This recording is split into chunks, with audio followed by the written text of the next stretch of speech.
Hello everyone and welcome to another edition of West Ham Fan TV's post-match pint, the only West Ham United post-match fallout show Hang on the internet. We haven't got any pints, but we're going to have some afterwards. So, We haven't got a studio either. no, we're in the studio. This is an impromptu. We're outside Graham's work. We're outside my work office. Outside Graham's office in Bank. And yeah, we've just come back from Stamford Bridge. Chelsea 0, West Ham 1. Still in shock, lads. Do you know what? I didn't think I'd be saying that yesterday. I didn't think I'd be saying that No, neither Saturday did I. evening. Considering I predict 3-1 Chelsea. That's why I stopped doing predictions, mate. You never get them right. You get criticised if you say we're going to win, and you know. But that's the fun of it, mate. That's the I fun know, of it. I know. But the thing is, as I said to you, is I thought I didn't expect us to win, but as soon as I saw Abrahams weren't playing, I just had a feeling we could get something. I thought he would have caused us more problems than Giroud did. So, yeah. Well, now you're back on here, Scott. Take us through the starting line. Back. First, what game to come back as well, eh? Right. Yeah, changes galore, weren't there? Martin in goal, which was a much called for change. Fredericks right back, Bonner and Balbuena, because Diop was suspended. Creswell left back, Rice, Noble, Snodgrass on one side, Fornals coming in on the other, Anderson playing in the number 10 role with Antonio up top. Yeah, I mean, a lot of changes we were calling for. It was a bit of a shock for the Allaire to be dropped. Obviously, he ain't been playing, he ain't been scoring, he ain't been doing much. But you would have thought maybe the two up top combo for I him. think starting 4 hours might have been seen as a bit of a gamble because he hasn't quite taken to the Premier League yet, had he? No. So I think a lot of people might have seen that as a bit of a gamble, but he had a good game. He had a really good game today. I thought it was the perfect game for him to come in because Chelsea are not a physical side. You know, when Pellegrini shoved him against Burnley, you know, I don't know what he was thinking in that. You know, we've seen Fornal struggling with the pace and the physicality of the Premier League, and he puts him in against Burnley. Yeah, Probably the most physical side in the Premier League, you know. But today, I thought Chelsea don't have a lot of physicality about them. No. You know, they play a lot of youth, and I think the game suited Fornal today. And to be fair, I thought he played all right. I mean, I didn't notice He grew into the game too much. I didn't notice him do too much, but he done, like I said, he having a terrible game. And if he could look, we've got 3 points, and he's got more experience in the Premier League under his belt. Yeah. Then you know, there's nothing wrong with that. Today will be a confidence boost for everyone. You know. To be fair, what I wanted to see, which we ended up seeing eventually, was Masuaku coming on the left wing and have Anderson in the middle and Masuaku. No, I'm saying that's what. No, but that's what I wanted to see. Yeah. That's what I was hoping he would start with. But I've been calling for Anderson to play in the middle because when he's on he still drifted out to the left quite a bit. I noticed. I mean, sometimes he can be when he's out wide, he can be a little bit anonymous in a game. Yeah. But today, you know. Yeah, the thing is, I think with Anderson, a lot of the things you saw a few moans and groans with him today because he tried things and they didn't come off. He was trying at the wrong time. Wrong time, yeah, that's what we were saying. You know, he tried a little flick when he should have held on to the ball, things like that, at the wrong time during the game. A bit when we're under a bit of pressure, things like that. But considering he's not had the best of starts, not had the best of seasons so far, he's still got the confidence to try that. And I think with Hilaire, Hilaire's lost his confidence. Yeah. You know, and I just thought with Antonio, you saw today, Martin went long. You know, from his goal kicks, his distribution was brilliant. I thought for Martin. I think he only put one. Yeah, Right near the You end. saw Antonio up winning the header, Anderson, Snodgrass getting beyond him, and that's what we don't do. You know. The thing is with Anderson and Fornals, to some extent, a lot of the time they would sort of kill our counter-attack, whether it was through a sloppy pass or a poor decision. Too long. Yeah, we'd get on the counter-attack, it would go through them and, you know, it'd be dead and buried as soon as it hits them. So I think just that football brain and then that decision-making, I think, is what's lacking. I think Anderson, he does work hard. He gets back, he runs back and he tries to defend. But yes, that's the decision making for me. I don't want to, you know, sound like we're too crude. We've just beaten fucking Chelsea for the first time, but we've got to analyse every aspect of the game. You break down the game. You know, you look at the first half hour. We were a bit under the cosh. I thought we were saying, weren't we? They was playing a diagonal ball from their right. Double against Fredericks over to their left. Against Fredericks, and they were getting because the centre mids, they was almost on the toes of the back line, so there was no one going to press the player with the ball, and he had all the time in the world to pick out a 40-yard pass straight onto the feet of whoever was out there. But they were overloading that wing. Yeah, we was on the back foot quite a lot in that first, like I said, the first half hour. I mean, there was that save Martin pulled off. It was like a double save. Then he jumped on the ball. Was it Giroud? The first shot he had at him, he sort of spilled it, then he recovered really well. Then you said that one later in the half, he spilt the shot, but recovered really well. So I think he spilt the original shot, saved the second shot, and then dove on it. Yeah, I mean, it was from close range, right? The geezer's there, and it was bang, bang. But you could see the confidence from the back line in the goalkeeper. The thing is, Martin, when you know, they were getting ready to kick off and that, and obviously they were down our end, like Martin was down our end first of all. You could see even from where we were, he looked nervous. And I think once he'd made that first save and he recovered the rebound, his confidence grew. He come out, gathered a few bits, and then when he made that triple save, from then on he was, didn't put a foot wrong. Well, he didn't put a foot wrong all game. Like you say, he might have spilled the first shot, but he was wearing that. He got up and he got on the rebound. So yeah, I mean the fans were behind him from the start. I mean some of it, I don't know whether it come across. Some of it seems to come across. Obviously, how bad Roberto's been, right? Yeah. There's been obviously a lot of people behind Martin, but some of it came across a bit patronising. You know, when he's sort of just catching a simple ball. When he caught, was it one of their corners he caught, and the cheer was as if we'd scored. Yeah. You know, it's not. I think it's a way of the fans. Fans putting two fingers up at Pellegrini for sticking with Roberto in the first place. Yeah. You know, and to be fair, Martin's come in, and like we said, he didn't put a foot wrong. Yeah. But then, you know, it's what you want from saying that. I know Roberto hasn't been great, but then he's on the bench and he's seeing that and hearing that. It's not going to do him much, do his confidence much. But the problem is like, you know, we've said all along, being a goalkeeper is the hardest job on the pitch because you make a mistake, there's no recovering from it. Yeah. You know. Even in defence, right? You can't hide from it, can you? No. You make a mistake, you can normally recover, but 9 times out of 10, goalkeeper makes mistakes in the back of the net. Yeah. You look at Martin's coming for crosses from corners and set pieces today to Roberto's. Roberto's not confident. The defence ain't confident. Martin was prepared to come out, clatter everyone, and get clattered himself. You know, he was strong. Yeah, old-fashioned keeper.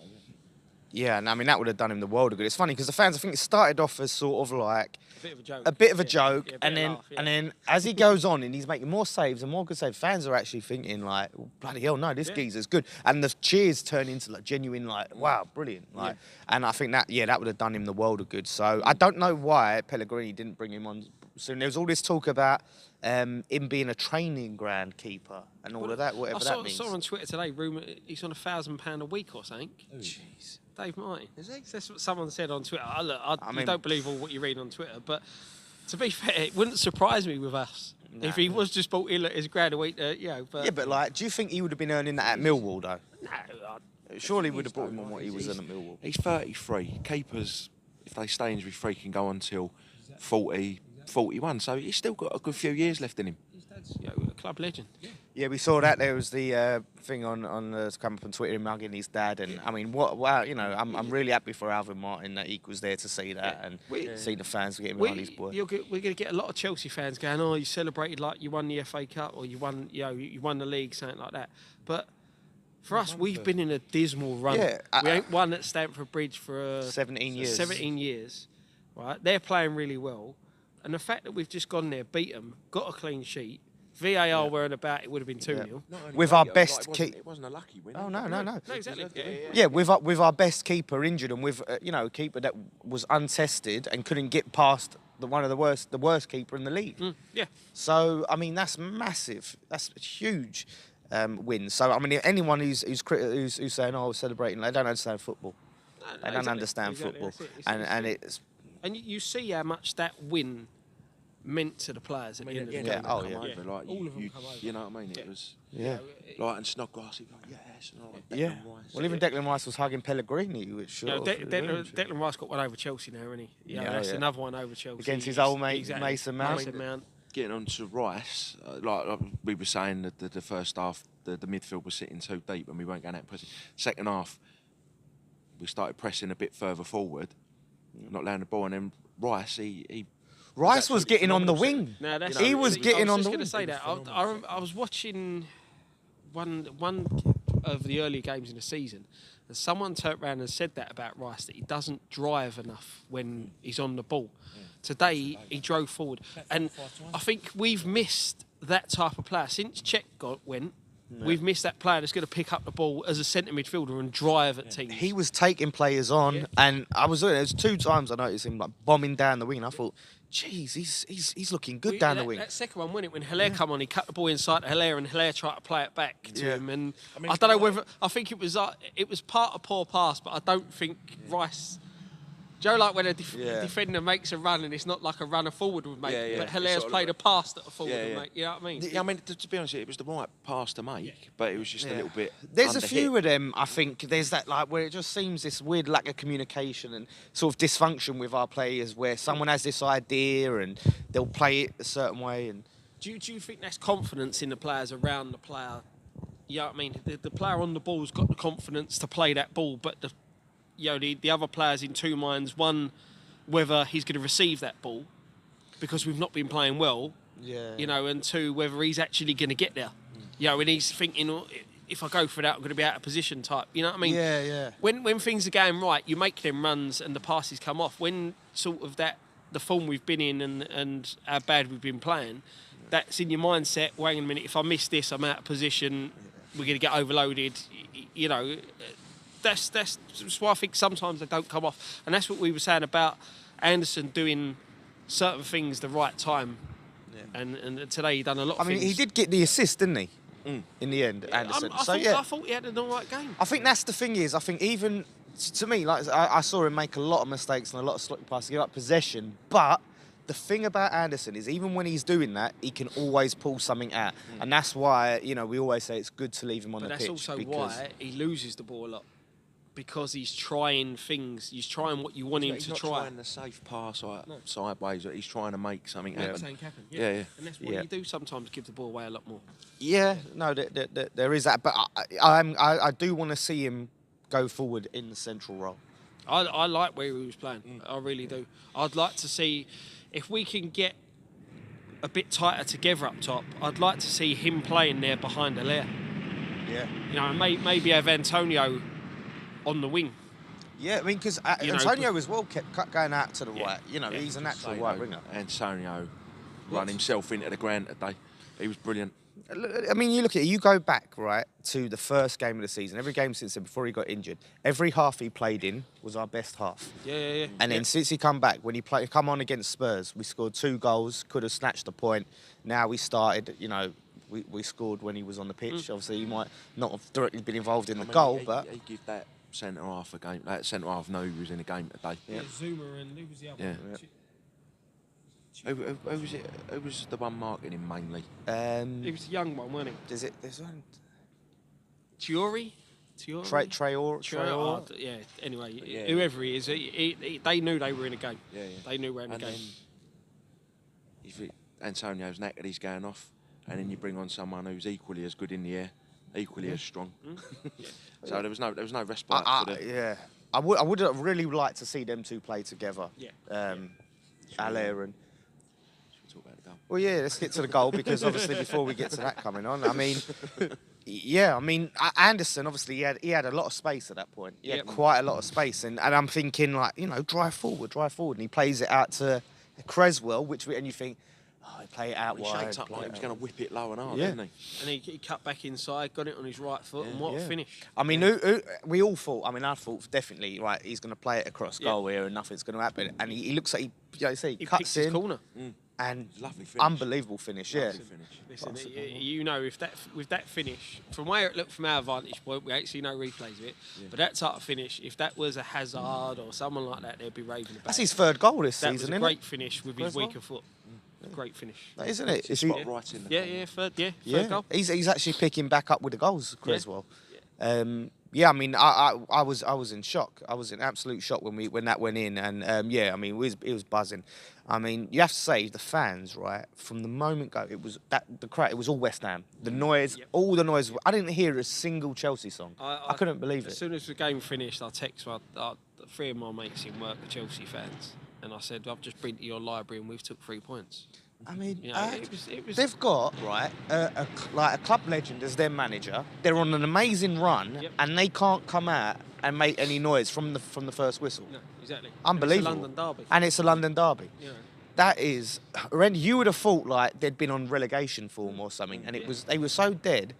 Yeah. The only noise I heard from them was when that VAR, got yeah, ruled out, and Antonio's goal got ruled No, out. the only time I heard them is when our fans were singing the Lampard song, and they went. All they piped up was, "He's one more." He's one than more you. than you. I didn't. I, do you know, I didn't even hear that. I was Yeah. expecting that, but I didn't hear that. I didn't even hear It was it. only so. that, and then like you said, when the VAR thing come up. That Yeah, was it. yeah, and then we just drowned them out. Yeah. As per usual. Yeah, I mean that VAR obviously. As soon as I saw it go in, I didn't celebrate. Everyone around me was celebrating. Yeah, I said to you, didn't I, straight away? I think it's handball. Yeah. We had a Yeah. good view. Because his hand was up like that, wasn't it? And he sort of bundled it in, and See, I thought, I thought he handballed it when it crossed the line. Looking back at the screens weren't that great to see, but it looked like he handballed it first before Yeah. he bundled it in. Yeah. But as Because the it all bloke, happened so quickly, you couldn't really yeah, tell. as the It bloke was, said behind us last season, that's a goal. yeah, You know, and that's the thing with VAR. We're stuck with it. Yeah, look, we've had it going our favour. I said at the start of the season, it's going to be one of them things. One week you're going to love it, the next week you're going to hate it. Yeah. It's going to be. The thing is, I had to hold my hands up for it to that one because to me it looked like a good decision. So Yeah. I can't grumble. No, It weren't exactly. one of these like when you get these millimetre offside yeah, crap yeah. or anything like that. Like that's cut and dry. I think. It still bugs me that the referee's making a decision on a goal or sending off something like that on the word of what someone else is seeing. I still think that they need to make their minds up themselves. Well, yeah, have the telly on the side or It should something. only be really for. It seems at the minute they're using it for everything. It should only be for like today. Was it a handball or Apologies for the abrupt end to that video, guys. It seems the battery on the microphone died. We bought that fresh at West Ham Station on the way to the game, so that'll teach us to buy Panasonic again in the future. So apologies about that. But yeah, sum it up. I mean, great result. First win in 17 games. David Martin, what emotional moment. And hopefully we can kick on from there. So I think we pretty much said everything in that video, sorry, and we'll go from there. So see my old in that video, my microphone movement was a bit better. I know a lot of people sort of criticised my not moving the microphone to people's mouths and things. I guess I just wasn't thinking. You get caught up in the conversation. The fact is usually the gain's a lot higher, so you don't really need to. Because the mics are so sensitive, you don't need to move it so much to close to people's mouths because the gain's usually higher, but the actual volume on the mic was lower. So that's probably why it's more noticeable. But oh well, you live and learn. Nicky's video's out. Go and check that out and check out all the fan cams. Come on, you irons.